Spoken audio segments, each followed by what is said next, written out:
Welcome to Conscious Confidence Radio, a timeless wisdom with Sarah Main. Follow host Sarah Main on her ongoing journey of conscious confidence and gain timeless wisdom to unleash unparalleled confidence. A conscious confidence. Learn to ignite the living spark of wisdom, a new narrative for fulfillment contained in Sanskrit and the ancient, powerful, engaging, and fun conscious conversations to discover your own magnificent true self. Learn to dispel the fear shadow as Sarah provides essential knowledge about embracing change and the power of transformation. Get ready. Conscious Confidence starts now. Hey, everybody. Welcome to Conscious Confidence Radio, a timeless wisdom with me, Dr. Pat, and my host for this show today, Sarah Main. Today, we're going to be talking about conscious and unconscious confidence. Is there a difference? Well, she's going to show you how there is a difference. That's what Sarah does. She is someone that has said yes to her own life, but more importantly, yes to stepping out in a way that's helping all of us understand what it means to show up, absolutely embedded, ingrained, and standing in conscious confidence. You know, for those of you that have heard her previous shows, one of the things you know is that this is how you learn to dispel the fear shadow and to bring those things into life that will help you do incredibly amazing things. And today, whether you know Sarah as a coach or you've worked with her one-on-one or businesses that have said, yes, we want conscious confidence, here's the thing you'll know about today's show. Today's show is to look at how we get to show up in the world. Are we showing up in a conscious way? And what happens when we understand that there is an unconscious nature to confidence? Sarah, it's great to have you. Welcome. What a great show. Thanks, Pat. It's great to be here. Well, let's talk about this idea of illuminating the conscious in conscious confidence. So often we talk about confidence. Confident. You got to be confident. You got to do this. You got to stand in your power. You got to do this. But most of the time, we don't understand the pattern or the vibrational energy of timeless confidence, of wisdom confidence. And that's what you're talking about today. Yeah, it is. Look, there's the confidence of people putting on performances, speaking, doing things they have to do in life, all of that sort of thing. And as you say, there's so much about being confident, stepping into your power, stepping up, bringing your whole self into the situation, etc., etc. All fine, not a problem. But I'm talking about confidence that is a lasting confidence that's present. It's a presence in your life. It's a presence of yourself. It's bringing your whole self to the party, to the situation. And there's a confidence that comes with that. So I went back, and when I actually looked at what the timeless wisdom in Sanskrit said about what does conscious mean, because there's a reason why I put conscious and confident together, I began to sort of really appreciate it at another level. So you've got this whole idea of conscious. What does it mean? It means awake. And this is from the Sanskrit. It means awake, aware, present. It means you're perceiving everything. You're observant. You're attentive. You're mindful. So that set the direction for me in terms of the confidence we were talking about. And so once I applied that to confidence, you get a whole different energy. It doesn't mean you're not going to be confident getting up if you need to speak or step up or do something, be out there. It doesn't mean you're not confident, you're not speaking up. Of course you're going to be there, but it's coming from a point within yourself that's mindful, it's attentive, it's awake, it's aware. So you're bringing that energy through. And the thing is about that type of confidence is it's lasting confidence. It doesn't evaporate if the situation suddenly changes unexpectedly. If your confidence depends on the situation being a certain way, and if you shift those external factors, suddenly your confidence disappears, then what's the point? To me, what's the point? You don't actually have anything. You know what's so interesting about this? I think most of us that are even plugged in to the world, we come across people that seem extremely confident. Yeah. We see them and then they appear like, oh my gosh, they got it made. Then the next thing you know, we find out that maybe not so much. Maybe that they have a particular drug, alcohol, depression, or something. But on the surface, you look at them and you say, oh, I want to be like them. Exactly. I mean, we all did that even when we grew up before the online world. Yeah. Imagine that it can happen. Yeah. But we looked at celebrities that were on television or in magazines, or even just people, say, in high school or when we were at university or whatever, that seemed more out there. And we felt less confident. So we thought, gee, I want to be like them. I'll do what they're doing. And the missing link in all of that is, what about yourself? And that's usually because we're not plugged in and connected with ourselves and the real confidence and strength that comes from ourselves. Right. And right. that's the missing link. And in all the coaching I've ever done, and certainly what I'm seeing more and more now, because things have escalated. We had, God, I grew up with black and white TV. So, but now you've got this online hyper reality, augmented reality. You've got limitless, unfiltered information just absolutely flooding in all the time, 24/7. You've got this artificial present, so-called, and I use the word in my fingers, present world. And particularly for young people, but for ourselves, we can just lose ourselves in that and literally lose ourselves. Yeah. And that becomes our reality. That becomes our present. And it's a kind of hyper present. Like if you're checking your Twitter feed every 10 seconds because you think you might miss out on something. Something's happening. This is what's happening. It's the breaking news. It's this, it's that. You're living in an actually artificial world. It's a construct. Yeah. And, and that's, if you derive your confidence from that, then that's a very, very dicey thing to do. Well, then the other part of that too, you speak about when it comes to conscious is, people that we come across that on the surface appear to be insecure because we got this perception of what confidence means. Yeah. And, we're equally wrong about that most of the time, right? Because we have this strange sense of what that means. But what does conscious mean? When we take a look at the word conscious and confidence, it really changes the flavor, the vibration, the energy of confidence when we put the word conscious in front of it, doesn't it? Absolutely. There's actually a Zen saying that says, the one who speaks does not know. The one who doesn't speak does know. Mm. And so if you apply the definition from Sanskrit, from the timeless wisdom of Sanskrit about being conscious, which is awake, aware, present, perceiving, observant, you're mindful, you're attentive, your mind, your soul, your heart are awake and intelligent.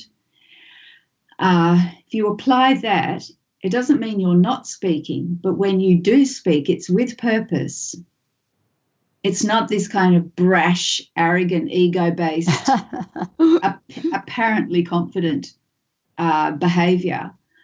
Equally, someone who's quiet, we could say they might be a bit meek and they're lacking in confidence, but you actually have to have a look. And are they? Because they may not be. Certainly quiet people can be lacking in confidence, but if you drill down a little bit, you discover that there is a quiet confidence there. And to drill down into that and magnify that as the energy of confidence, you've actually got a far mightier force than the ones who are sort of brash and out there. And that's the energy I'm tapping into. Oh, and the energy too. Now, if we take a look at ancient Sanskrit and the timeless wisdom, it now brings another dimension. It now we're talking about, well, wait a minute. Let's take a look at what this means. What is conscious from a perspective of Sanskrit, this timeless wisdom? What does that really mean? And how is it when we bring that conversation and we put that together with confidence, there's a whole new way of being we can be. Yeah, absolutely. The Sanskrit word for conscious is chetana.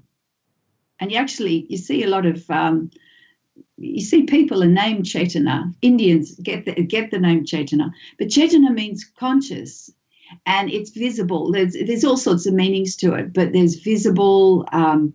It means excellent. It means an intelligent being or soul. And the deeper meaning from some of the Sanskrit scholars is that when you're in experiencing, perceiving, witnessing intelligence, then you're in the power of conscious. You're in the energy of being conscious. So that's a bit of a circular point I'm making, but the idea is that if we derive our confidence from actually being present, actually being still and steady first, then speaking, being connected with ourselves and getting the power from within ourselves, and then acting, then making a decision, then showing up, we're deriving a whole new power in what we're doing. But it starts from being awake, aware, still and present in ourselves first.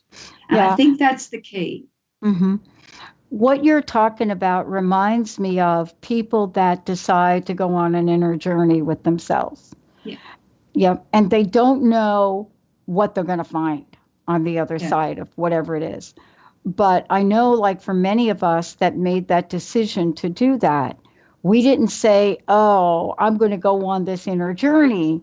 We came from a place of something in my life is really not working for me right now, and I better really figure out what that is.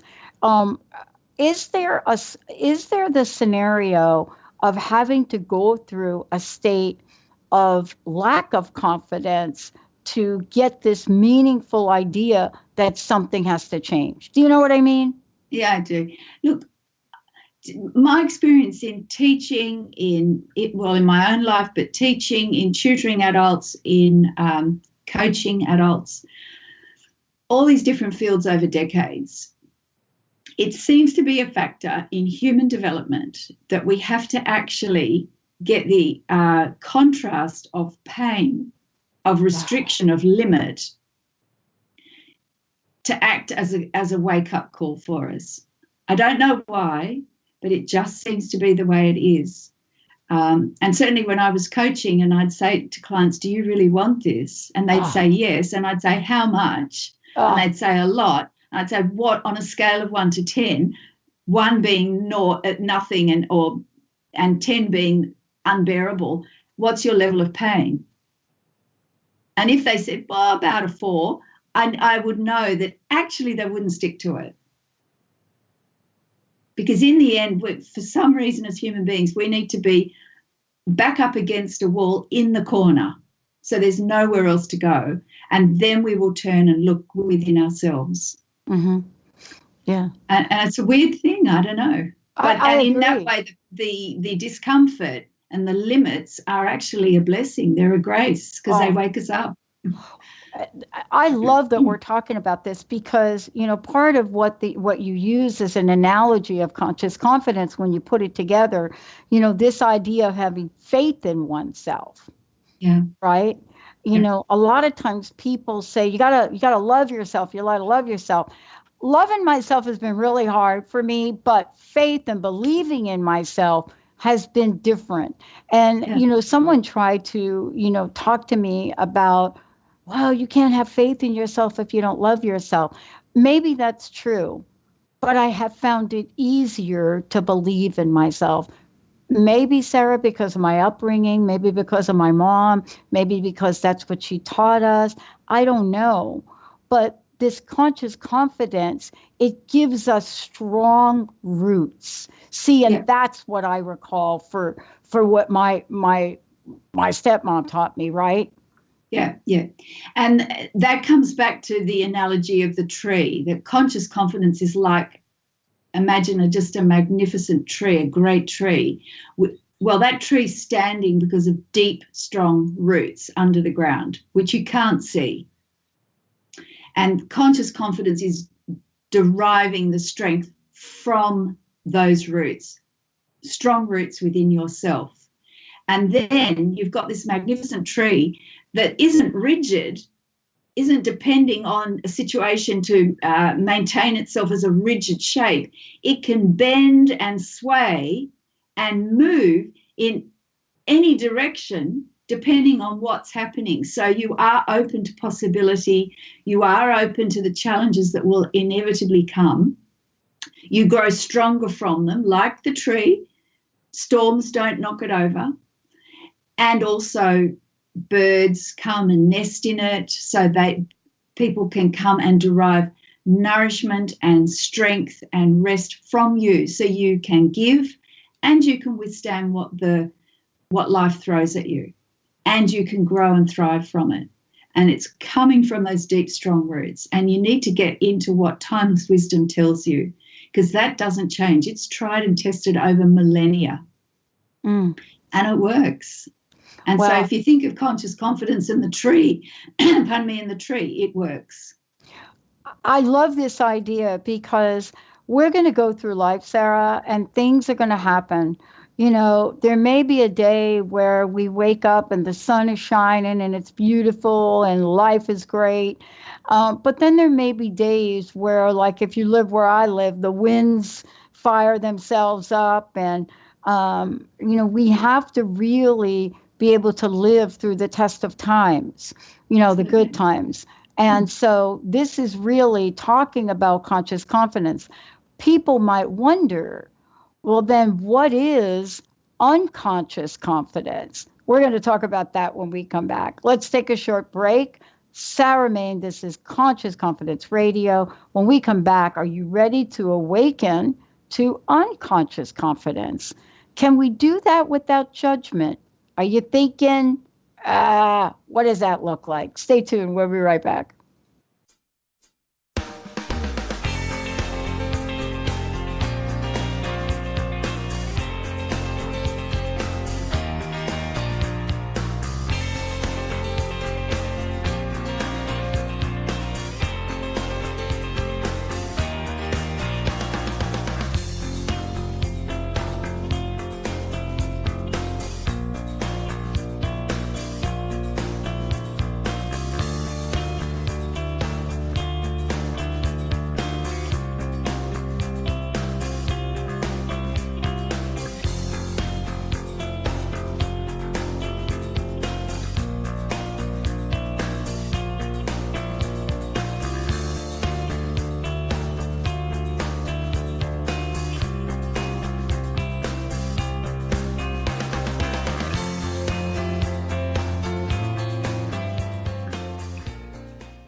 Hey, everybody, welcome back. You're listening to Conscious Confidence Radio. Sarah Main is the host of this show. This is amazing platform she has developed. And today, it is really cool to be talking about conscious confidence and unconscious confidence.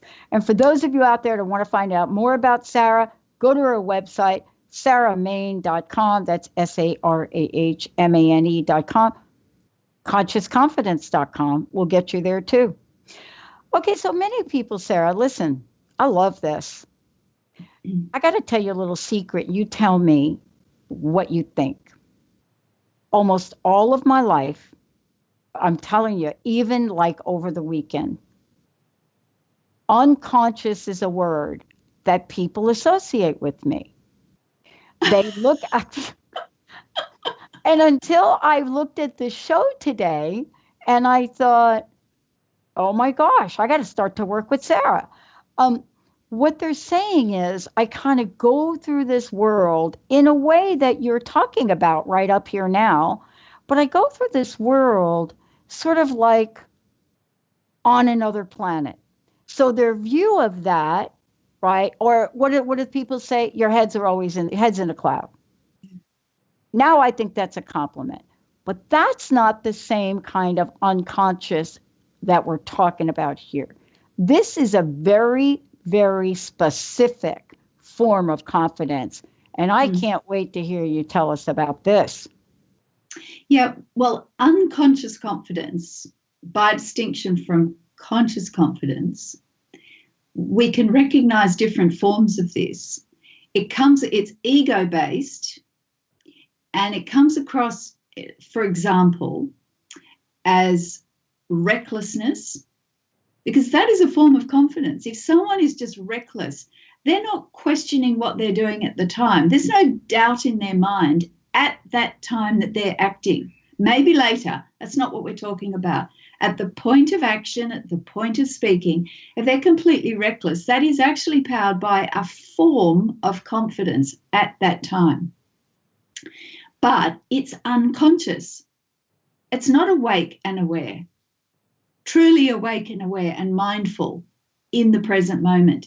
So, for example, that sort of laddish frat boy behavior at that time is a form of confidence, but it's completely reckless. Bravado, stupidity is a form of confidence, but it's unconscious. You get brash confidence, the egotistical bragging, hey, look at me, I'm the center of the universe. People who do all the talking at parties, right?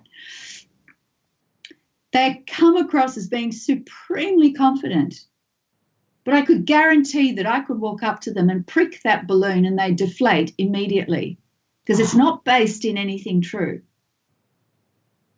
And so I would call that sort of a brash confidence, but it's ego-based.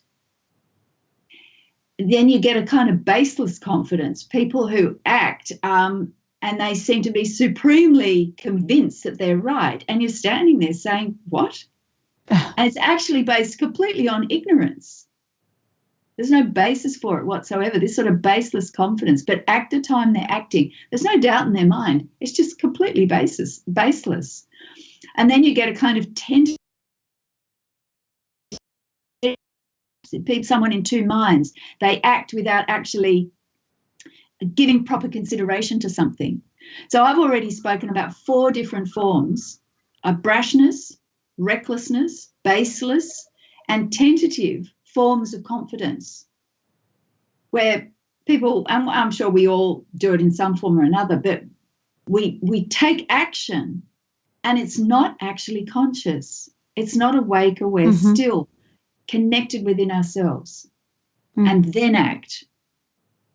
And the distinction I'm drawing is between conscious and unconscious behavior. And we want to wake up to this. We want to become aware of this and then choose to act with conscious confidence and bring that consciousness to everything that we do in our lives. Changes everything. You know, I was watching a movie over the weekend, The Darkest Hour, about Churchill, about Winston Churchill. Yeah. First off, I didn't know the whole backstory about how he even got to be. But it was fascinating to me, given that everything I saw in the film was true, it was fascinating to me what fueled his confidence and what diminished his confidence. Yeah. And I'll tell you, I thought about you and this show we were doing today. And there was a moment and a scene in the film where he was getting ready to do something he didn't believe in and he didn't want to do. And it was something that so went against who the man was to even think of negotiating with Hitler or Mussolini, even to think about that.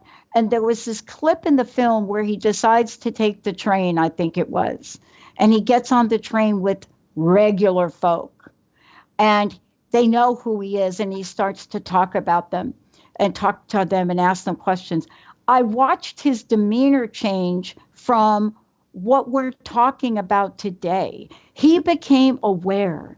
He became aware of his own being, of what he believed, and he was reminded. Yeah. I wish there was a pill that we could take for that, because not all of us are Winston Churchill, Sarah. Well, yeah, I would say yes, we are. And of course, no, we're not. Yeah. But, some people, they have their own opinion. But what I mean about to watch him move away from the popular opinion. Yes. But he also took action, but behind everybody's back, about Dunkirk. Yes. And so how can you help us today recognize the two? Because if we don't recognize the two, we are falsely believing in a right action over our lives. Yeah. Well, the way to recognize the right action in the situation is to resort back to ourselves, to stillness. If we go into our heads and start listening to the noise in our heads, we are not going to be able to discern what to do. We will inevitably be acting on what the ego says. And you just pray that it's not completely nutty and doesn't bring disastrous results. But if you want to know where an action has come from, look at the result. If it creates division within yourself and in others, then maybe you better go back and look at the source of where that action or the words that you've spoken have come from. But what we're talking about here is resorting to yourself and then acting from that point. And all too often I see, particularly these days with young people, they're deriving their sense of self from out there, from celebrity. They're being fueled by a very sort of status-driven desire. And that is bringing about some disastrous consequences in their health and well-being. Because it's not actually connected. They're not starting from a point of connection within themselves, which is where they are, which is where they really are. They're not out there, they're here. And we want to get back to being grounded here. I am so struck by, now I've gotten to work with you for a number of months now. And so I have a little bit of an advantage for the folks listening. But what I want to say to all of you is, Sarah is bringing her coaching platform to the world now in a totally different way. Working with young people to understand that we can truly have and feel and live and breathe conscious confidence. And I'm very fortunate, and I talk about this a little bit more now than I ever did. I had a stepmom that taught me some of what you're saying, but I didn't understand the mechanics of it. So how I implement it was totally trial and error. And I don't recommend that for anybody. We're going to be talking about what we can do now, Sarah, situational or habitual confidence. What is that? Is it a two-edged sword? Is it just, Sarah, that I've been dealt my deck of cards here and boy, I got to play it out and trudge through and crank it out and stiff upper lip? Or is there another way? Yeah, there is. Conscious confidence. Let's take a short break, everyone. When we come back, we're going to talk about what are these things that we should be aware of out of the gate? And what about the Bhagavad Gita? What does that mean, that steady wisdom? Stay tuned. We'll be right back.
Hey, everybody, welcome, welcome, welcome. You're going to be hearing a lot more about conscious confidence and Sarah Main, but please go to sarahmain.com, and also you could get there through Conscious Confidence.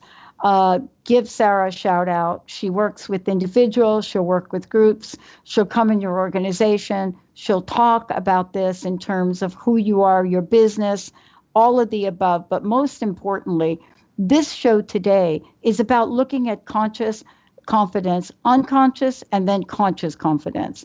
So here's the thing, Sarah.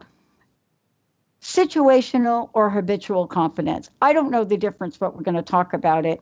You know, it is said it's a two-edged sword, but there is this notion of a steady wisdom that I'd like to talk about first to find out what that means.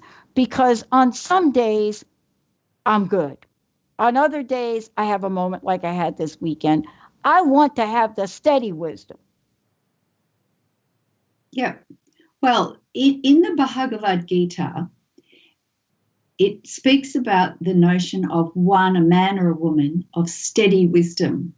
That is a very interesting concept, just purely as a thought experiment, where the knowledge or the wisdom that this person is established in within themselves, it's not up here in their heads that they have to think about.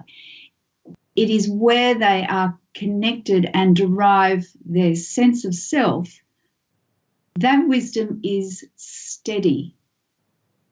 And steady just means it's not moving and agitated and will change depending on the weather and how they think and whether they had enough sleep that night and all these other variables. It's just steady. It doesn't matter what someone says to them. It's steady. And it's just that whole notion of being established in steady wisdom. Now, that is utterly natural. It's not difficult, but it does require some disciplined practice. And the word discipline is not necessarily a hooray word these days, and that's because it's misunderstood. But proper discipline, true discipline, is the path to freedom. It's the path to being free from everyone's opinions, the changing circumstances. It is the path to freedom, is good discipline. And if you just look at a sports man or woman, someone who's derived or developed some expertise in a particular artistic pursuit like ballet. I always think of ballet because that takes such focused discipline to excel, to develop that beauty and that grace, that whether you're a male ballet dancer who demonstrates that incredible strength and still has the grace and fluidity, or the female ballerinas with their incredible balance. And, I don't do ballet, I do ballroom and Latin, but you get the idea. Ballet and I is a do good two-step. I do two-step. Like they tried to get me ballet lessons when I was a kid, right? You don't even want to see the movies of those. And then they tried to get me tap. And so the problem with tap was I would never take off my tap shoes, and I would tap everywhere, and I drove them crazy. But ballet is so precise, so methodical, so beautiful, and so much work. Yeah.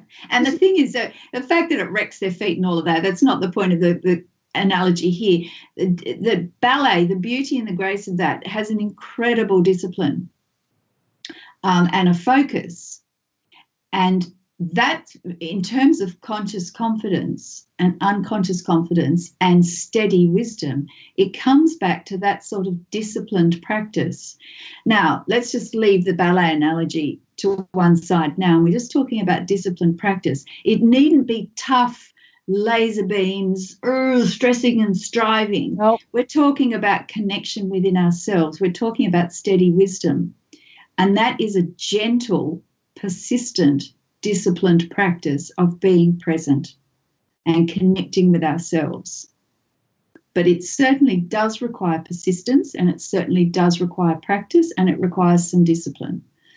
But if you start young, in the school I taught at, we started right when the children were young. And that was easy because the children were fluid and flexible, and they could develop naturally as they grew up that sort of ability to attend and be awake as they went through life in all sorts of different situations. Didn't matter whether they were in an athletics carnival running a race or doing a maths test or performing Shakespeare or acting or dancing or singing. They had this ability to come back into the present moment. And that's what we're talking about, is the steady wisdom of the present moment. I love talking about this for two reasons. One, we're going to bust through the myth of this for a minute. One is we can learn this at any age. Absolutely. Yeah. And so part of what we run into in our society, Sarah, right, if I might say, is the steady wisdom. Sports. I was told when I started to play table tennis at 22 years old, I was too old. That I was too old. That somehow, some way, the table tennis police came out, and they said, "You're too old to play to be any good." Right? Well, okay. New Jersey state champion, mixed doubles champion, and I actually was the first woman to play in a men's doubles. Now that ruffled a few feathers.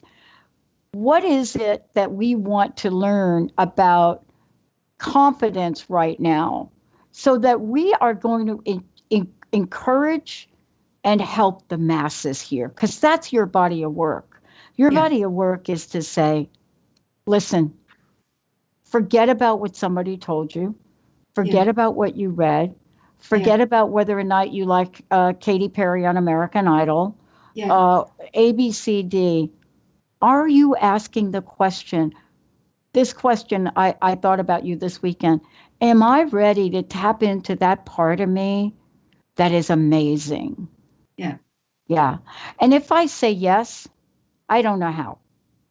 That's where you're going to help, right? Yeah. In actually, in a sense, waking up to yourself, fine, and then what? So Yeah.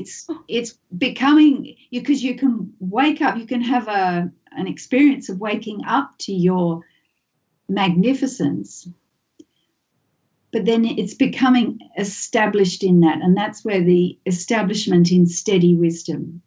It's the steady wisdom of your own magnificence, your own limitlessness, your own power. And then once you're established in that, give full expression to it. And it won't be coming from an ego base of brashness, recklessness, baseless ignorance or confidence. It'll be true confidence. And it will bring with it a power and a transformative, uplifting power. And you'll be able to speak, dance, sing, do whatever you want to do, but from this incredible powerhouse within yourself. And that's a powerhouse of steady wisdom. And that's what I'm teaching. And I'm particularly passionate about it for young people. Yeah. Because we want our young people to derive their sense of self from themselves and not from what someone else tells them out there, from themselves. And that's what we want. And for those of you listening, what Sarah has created is a beautiful way to bring that to the forefront. You know, there's a lot of reasons that many of you listening, you know this. Anybody that watched American Idol, the minute that Katy Perry lifted up her right arm, you saw the Sanskrit tattoo. Ouch. But anyway, yeah, I mean, honestly, to get that tattoo, forget it. But what is it about this ancient wisdom that is so timeless and so relevant today? When we come back, not only are we going to talk about this lasting conscious confidence, but as always, Sarah's got a very special mantra for us today, a special prayer. Let's take a short break, everyone. We'll be right back.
Hey, everybody, welcome back. You're listening to Conscious Confidence Radio. And, you know, there's a reason that I love what I do. Sarah Main is bringing conscious confidence to the world, but more importantly, she's bringing it directly to your heart.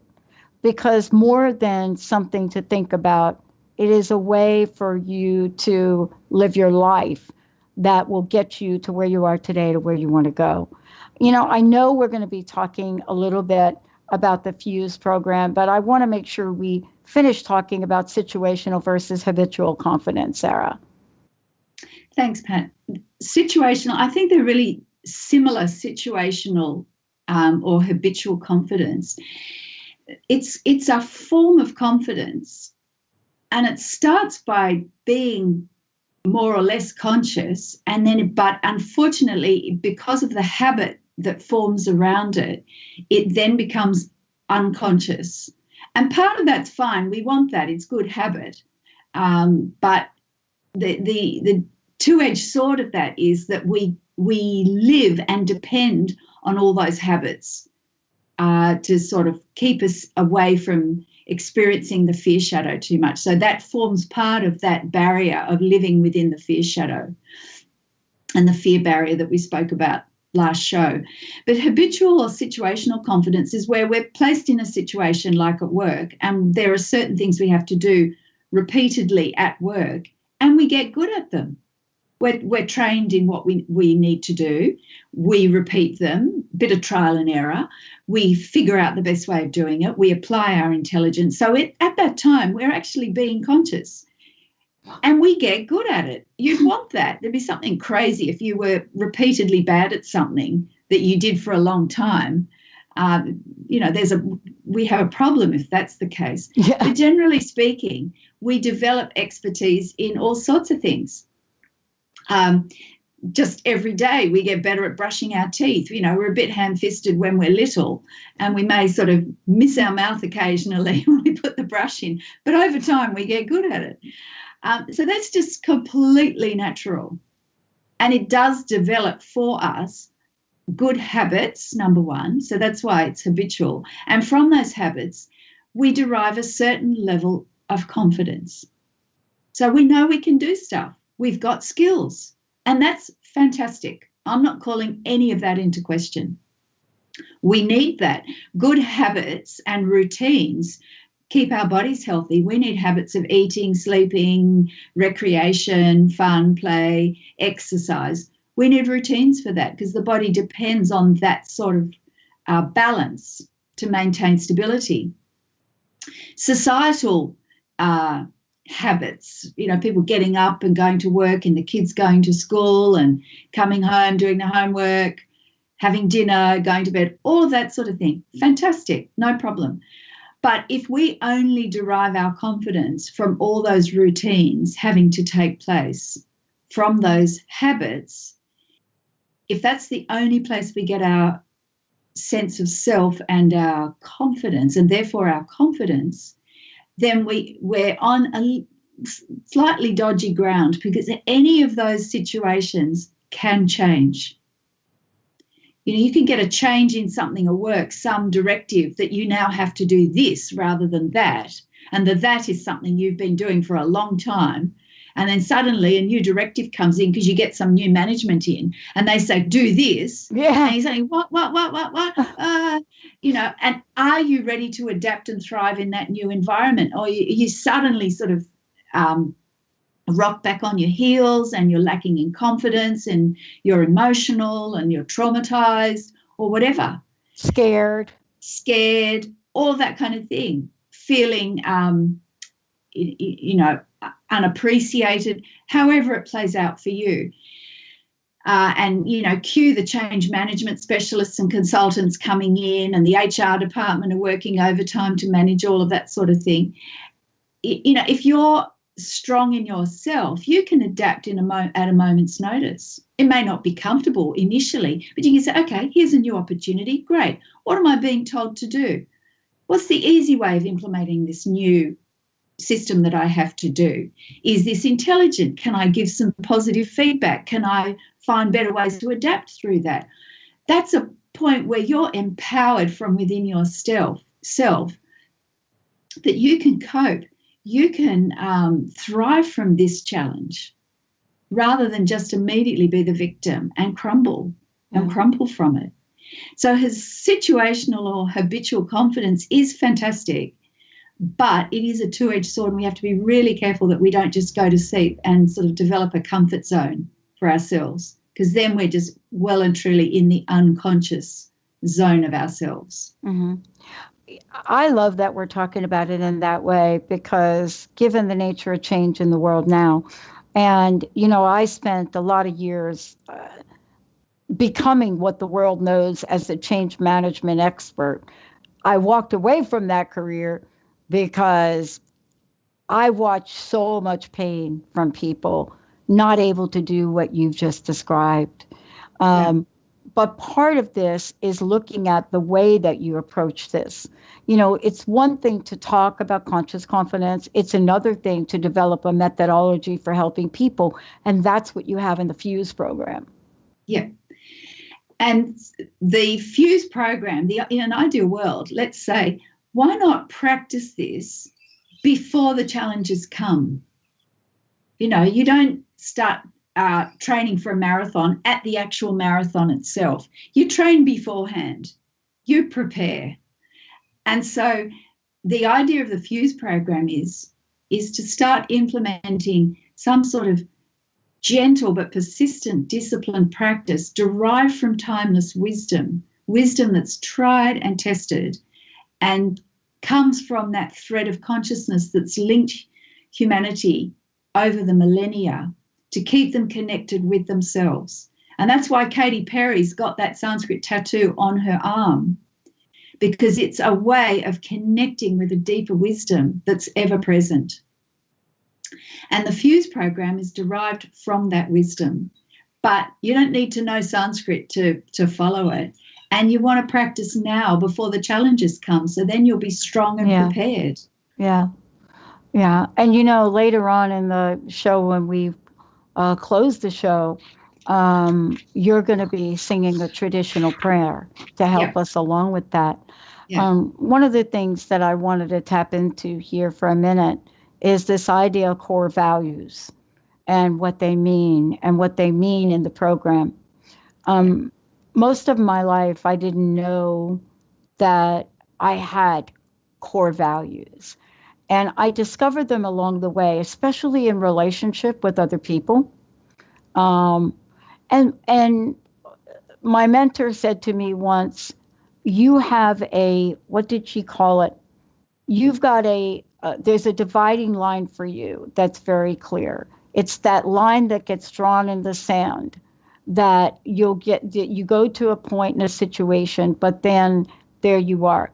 Linda says, I'm trusting to a fault, but there's a line that somehow something will happen, and I know that's my end point. Yeah. Core values, do they help us discover parts of ourselves which help us determine where we best can improve and where we are in our lives? How do they work in our confidence? Absolutely. They're the root. The core values are the absolute root within ourselves. That's the point of plugging in. So where we are still and in a sense of awareness of ourselves.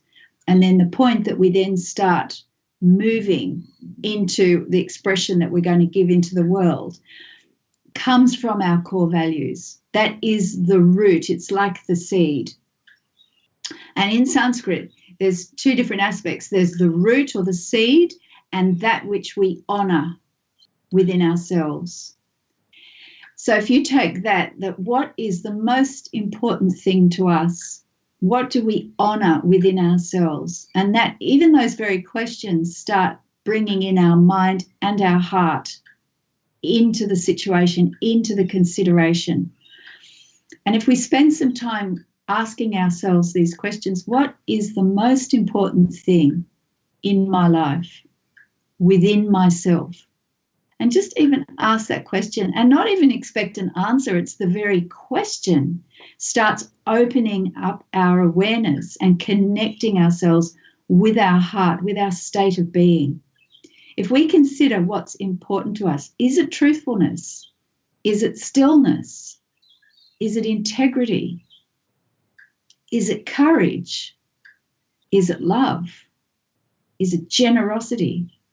If we consider some of these universal, magnificent values, and we will resonate with, everyone resonates with different ones, but we need to actually stop and consider them. That is the very root from which we can then act. Already we've got some steady knowledge, some steady wisdom from which to act and move from. Imagine young people really being rooted in their values.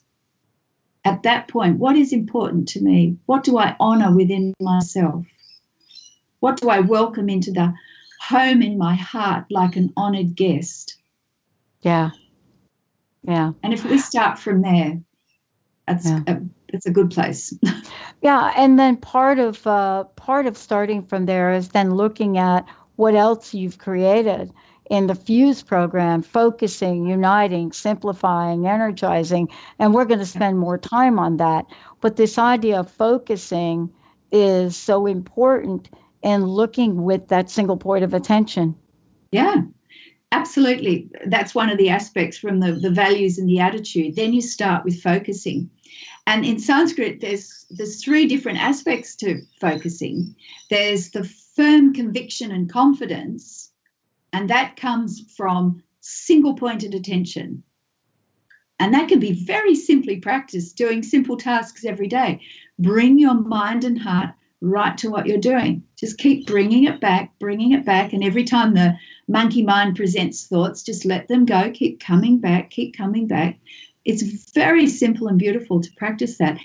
The other aspect then is an element of faith, and that is bringing your heart to what you're doing. Because we often think of paying single-pointed attention as a very mind-driven exercise, but full attention means bringing your whole self to what you're doing, and that's mind and heart.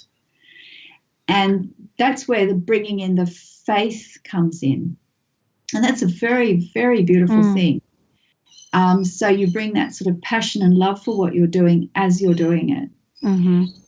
And then the other aspect to it is as a steady conviction in what you're doing. And one good way of practicing conviction is to ask yourself, what would a wise man or woman do in this situation? Yeah. Just keep asking that question. What would a wise man or woman do in this situation? Yeah. Wow. And already you're connecting with a steady wisdom within yourself. Well, I know we're going to be doing a show where we're going to look at F.U.S.E and the F.U.S.E program in detail with examples and looking at how we can face challenges and use this wisdom as focusing, uniting, simplifying, and energizing work together. You know, I love being able to talk about conscious and unconscious confidence because it gives us a frame of reference. So thank you so much. As we do in every show, Sarah, you have a special prayer for us today. I do. This beautiful prayer is called the Gayatri Mantra. It's recited every day around the world. And in a sense, I'm sure it provides an element of energetic protection for everyone, and we're completely unaware of it most of the time. It's utterly ancient, and it's so beautiful. And I'll read you the English translation. It's pretty tricky to translate. It's so poetic. And then I'll sing you the Sanskrit. So it starts, body of all, mind of all, spirit of all. May we meditate on the radiance of the inner light. May that self illumine our thoughts.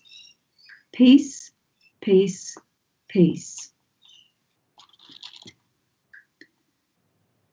Om Bhur-bhuva Swaha Tatsavitur Varenyam Bhargo Devasya Dhimahi Dhyo Yona Prachodayat. Om Shanti, Shanti, Shanti.